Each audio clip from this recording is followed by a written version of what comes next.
Opinions and stories around the game we love, told by your favorite storytellers. Stay up to date with all things cricket. Subscribe to Crickbuzz's YouTube channel and press that bell icon now. Let's look ahead to the third game. Let's transport all of you to Kolkata, and we can start with the Kolkata man himself. Third T20 international. It may be a dead rubber, but everyone is going to treat this with just as much importance. It's a match to win, and for New Zealand, it's time for a bit of redemption, DK.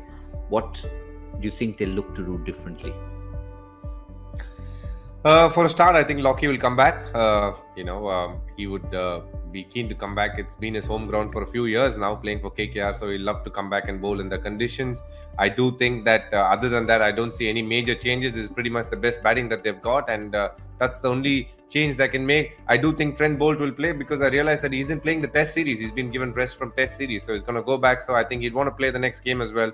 Saudi is their captain, so he'll play. So the only change I do see from New Zealand is one change would be Lockie Ferguson coming in for Adam Milne. I don't see anything else happening in that team.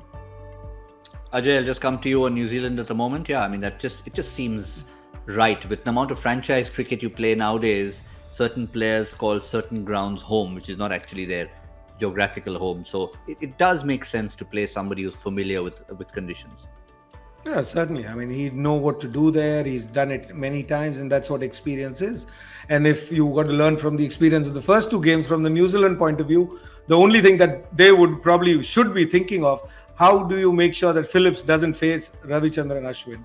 Both these games, they were in commanding position. Ravichandran Ashwin, when he comes on to bowl and Phillips is batting, it seems to become another game. So, from their point of view, that's something that they would want to look at. We love that. Matchups and how to negate the matchups. But let's now look ahead to Team India. And is there even a slight possibility? Remember, there's certain Test series coming up. We've already had Virat Kohli, who's preparing for the Test series, not in this T20 side.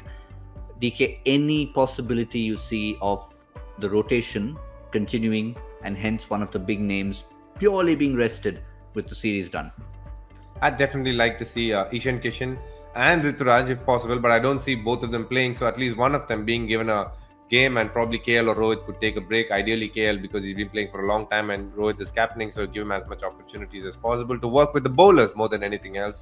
And I think if Chahal can be given an opportunity, Ashwin has obviously proved his credentials and he's been fabulous. I don't see him losing his place for some time. So give him a break. He's got a Test series coming up, but knowing Ashwin, he'd be like, no, I want to play. So that's going to be a pretty interesting conversation Rahul Dravid needs to have. And I would love to see Avesh Khan come in place of Bhuvi or Deepak Chahar and have a look at him.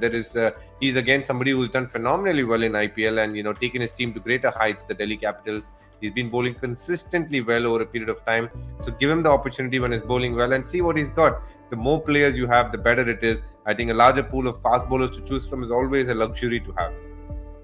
Yeah, and it's not. I mean, when Rohit, you refer to what Rohit said, Ajay, the bench strength. If anyone's in the 15, they're good enough to be in the 11. And with quality teams, that's what happens. So by resting someone, you're not saying, listen, we are putting up a B side or a C side. You're just saying we're swapping players around for various reasons, and you still are at full strength. Yeah, certainly. And, at least with Ishan Kishan, he was part of your World Cup squad and an important game. So he's been in the A side. Rituraj Gaikwad has done exceptionally well. He's shown you what he can do. So those two, Avesh Khan may not have played, at this level. But, he's a man who can fit into that shoes there right at the top with his pace. And so, any one of these guys can walk in. But if you're changing sides, if you leave out Deepak Chahar now or Bhuvi now, it would be rested. But, what happens is next series is so far later, then these guys get forgotten. So I believe then either leave a lot of them out. I'm with DK, Ishan Kishan, Rituraj Gaikwad. You'd want to see them. Let Rohit just, lead the side, not go to bat because, you're not checking Rohit Sharma or his form or whatever, and he's got runs. So let him bat at 6. Let these young kids go 1, 2, 3, Pant at 4. Let's see if India can play in a different style of play. I was saying modern day players, this next generation, I don't know what to call them, but they seem to play a different brand of cricket altogether. So if there's one solid guy at the back, let's see what you get out, because it's the same bowling attack. You're going to, you won the series. If you're going to go in all in. I mean, I feel that. Imagine Ishan Kishan opening with Rituraj Gaikwad or with Iyer. or 3, one of them, then Rishabh Pant, then Hardik Pandya, whoever, Hardik, sorry, not here. And if there is trouble, Rohit can bat at 6, or Shreyas can bat at 5 or 6, and Surya comes in or whatever. So I'm saying that is a possibility. I mean, but it's, again, I say, sitting here, I can create many possibilities. The man who has to run that team is the person who has to make, and especially in this series, because for Rahul and for Rohit, they've got to set the benchmark for the next years to come. I mean, I'm hoping that these guys stay on for longer, because, it's no use having a captain or a coach also for a shorter period.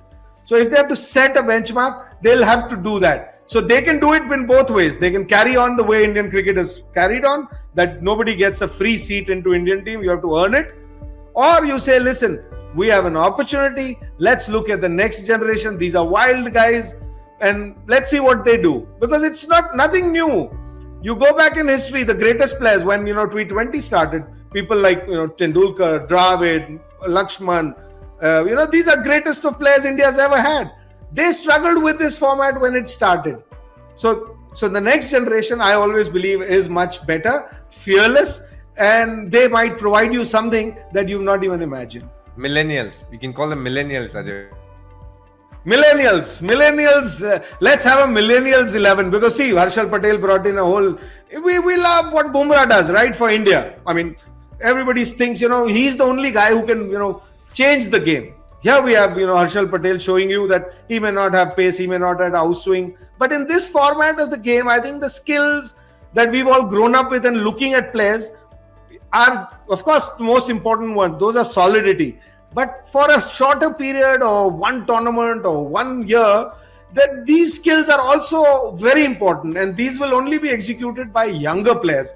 The older players, the established players, cannot now change their whole game and provide something new. So I would like to see all the young guys coming at the top. All the chance that you're giving, don't give a chance to somebody at 6 who gets 4 balls. That's all I'm trying to say. Because Venkatesh Iyer has had 2 games. Luckily, he was sent in ahead today. So if you give somebody a chance, he's not going to bat. So give them at the top, if you give them. Yeah, in fact, we'll 2 things. We'll have this little millennials. We'll try and find debuts that were made more recently and compare them across teams, and we'll do that in the next game. So look out for that in Kolkata. But DK, just to finish with, since Ajay has given us the platform for this, if Ishan Kishan is opening and if Rohit does bat in the middle order, why not, on his home ground, Venkatesh Iyer opening with Ishan Kishan? Why not win the toss, bat first? Yep. I don't know if we'll get so many changes where Rohit doesn't open, because I think he's somebody who's comfortable opening. But as Ajay Bhai said, there is no harm. The only thing you have to be acceptant of the fact that if you lose the match, it's okay. It doesn't make a difference whether you win a bilateral 2-0 or 2-1. As long as you won it, you won it. And everybody's happy now. You're giving an opportunity and having a look, which is very fair. And if possible, give as many as you want an opportunity. Or if you want to get into that, other school of thought, that Mumbai Khadus, where you say every match, everybody has to earn their stripes. We're going to make it really hard for anybody to come in. Nothing comes easy in life, and Indian cap especially comes much tougher. If you want to go down that route, fair enough. I think that's a decision we could debate on Crickbuzz, but I think that's a decision Rahul and Rohit need to sit down and have a chat about and figure out which way India is going to go. But you stick to it, and that's important. And I would love to see an Ishan Kishan open, along with from my books, one of my favorites is Ruturaj Gaikwad. I think he's just grown and evolved as a player. And Venkatesh Iyer has done very well. I hope he can bat at 3 again. But then you have Surya as well. As I said, Indian team is filled with talent. It's not going to be possible. Sitting here, we can give them 100 scenarios. But like Ajay Bhai said, I think Rahul Dravid holds the reins, and he has so much questions, so many people to answer. It's very easy to discuss these scenarios, but it's an absolute headache when you're sitting there at the top of the team trying to figure out what's the best way to accommodate and get the best team across the Atlantic next year when you go to play in Australia. So those are the harder questions, but I would love to see all these players in.